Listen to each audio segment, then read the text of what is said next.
제2장. 그러므로 내가 첫째로 권하노니 모든 사람을 위하여 간구와 기도와 도고와 감사를 하되 임금들과 높은 지위에 있는 모든 사람을 위하여 하라. 이는 우리가 모든 경건과 단정함으로 고요하고 평안한 생활을 하려 함이라. 이것이 우리 구주 하나님 앞에 선하고 받으실 만한 것이니 하나님은 모든 사람이 구원을 받으며 진리를 아는 데 이르기를 원하시느니라. 하나님은 한 분이시요 또 하나님과 사람 사이의 중보자도 한 분이시니 곧 사람이신 그리스도 예수라. 그가 모든 사람을 위하여 자기를 대속물로 주셨으니 기약이 이르러 주신 증거니라. 이를 위하여 내가 전파하는 자와 사도로 세움을 입은 것은 참말이요 거짓말이 아니니 믿음과 진리 안에서 내가 이방인의 스승이 되었노라. 2021년 9월 15일 새벽 하나님의 말씀은 디모데전서 2장 1절부터 7절입니다. 바울은 디모데에게 무엇보다도 기도에 힘쓸 것을 권면합니다. 기도는 성도의 영혼을 최적의 상태로 조율해 주는 것이기 때문입니다. 기도는 최신 무기로 무장한 군사들을 오합지졸로 만들기도 하고 또 사탄의 앞잡이들을 일거에 제압할 수도 있게 하는 힘이 있습니다. 홍해 앞에 선 모세의 기도와 또 바알과 아세라의 선지자들 앞에 선 갈멜산의 엘리야의 기도를 보면 우리가 상상할 수도 없고 완전히 불가능하다고 생각한 것조차 현실로 만들어주는 것이 기도인 것을 우리가 알 수 있습니다. 바울은 임금들과 높은 지위에 있는 모든 사람들을 위해서 기도하라고 권면합니다. 성도는 세상에 사는 동안 정치 권력을 가진 자들로부터 어쩔 수 없는 영향을 받게 됩니다. 그들의 정치적 판단과 정책과 시행은 국민의 삶에 직접적 영향을 미치게 되는 것이죠. 이 말은 정치 지도자들이 국가 경영을 어떻게 하느냐에 따라 국민의 삶이 좌우된다는 말입니다.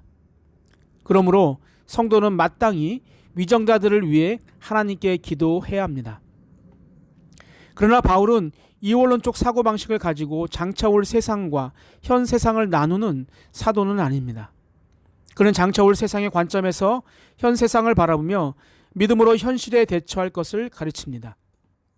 성도는 이렇게 자신만을 위해 기도하는 것이 아니라 나라와 민족과 그리고 위정자들을 위해서 반드시 기도해야 합니다. 우리가 권세자들을 위해 기도하는 목적은 모든 경건과 거룩한 가운데서 조용하고 평안한 생활을 하기 위한 것입니다.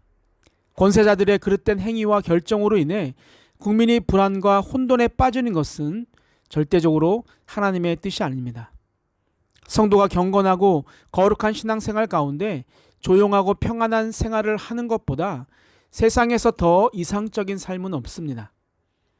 사실 대부분의 경우에 하나님은 성도들이 세상에서 이러한 삶을 경험하게 하십니다. 따라서 바울은 정치 지도자들을 위한 기도는 구주 하나님이 보시기에 선하고 기쁘게 해드린 일이라고 말을 합니다. 바울은 앞의 내용의 연장선상에서 하나님의 구원의 의도와 그의 구원의 방도에 대해 간략히 언급하고 이 가운데 하나님이 무엇을 하시는 분인지를 언급합니다. 첫째는 하나님은 모든 사람이 구원을 받으며 진리를 아는 데 이르기를 원하는 분이고 유일하신 분이라고 이야기합니다. 바울은 이미 1장 17절에서 하나님의 유일성에 대해서 언급한 바가 있습니다. 두 번째, 하나님은 당신과 우리 사이에 중보자를 세워 우리를 구원해 주십니다. 5절 하반절입니다.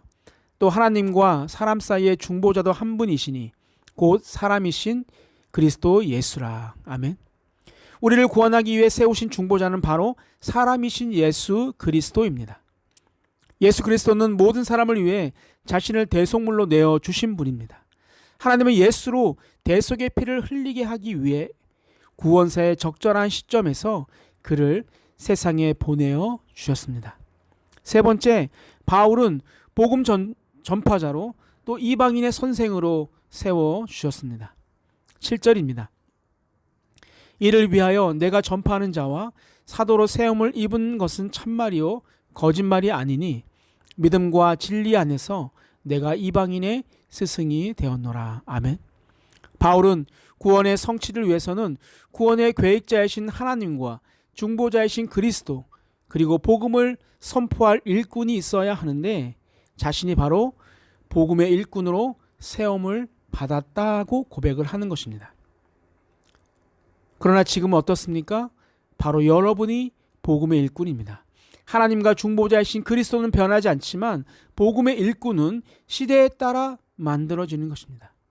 바로 여러분이 그 복음의 일꾼이라는 것을 잊지 않고 오늘도 하나님의 복음을 전하는 복된 하루가 되기를 주님의 이름으로 축복합니다. 하나님 아버지, 대한민국을 사랑하셔서 지금의 복음을 전하고 또 선교를 감당하는 나라로 세워주심에 감사를 드립니다. 우리가 하나님의 일을 소홀히 하면 언제든지 주님의 사역이 옮겨진다는 것을 잊지 않고 주어진 일을 잘 감당하는 나라와 교회가 되게 하여 주옵소서. 하나님의 사랑에 감사하며 사랑이 많으신 예수님의 이름으로 기도하옵나이다. 아멘. 우리 함께 기도할 제목이 있습니다. 첫 번째, 위정자들에게 지혜를 주시고 그들로 하나님이 누구신지 알게 하여 주옵소서. 두 번째, 모든 사람을 위해 중보 기도하는 것을 잊지 않게 하여 주옵소서. 마지막, 내가 복음의 일꾼임을 잊지 않고 복음 전하는 하루가 되게 하여 주옵소서. 우리 함께 기도하시겠습니다.